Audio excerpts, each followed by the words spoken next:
Boys final, boys के बाद girls का फाइनल हो जाएगा।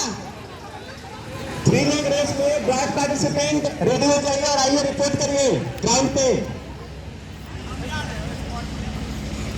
अभी यही तक करवा कैसे बस थक ही गया। अब 4 ही लोग हैं, अब बाकी कौन ले?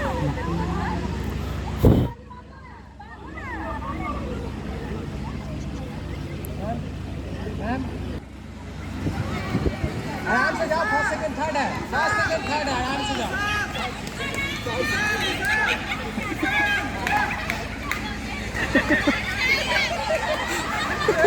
चलिए अब गर्ल्स का फाइनल होने जा रहा है 3 लेग में, तो सभी लोग रिपोर्ट करेंगे। गर्ल्स जो लोग भी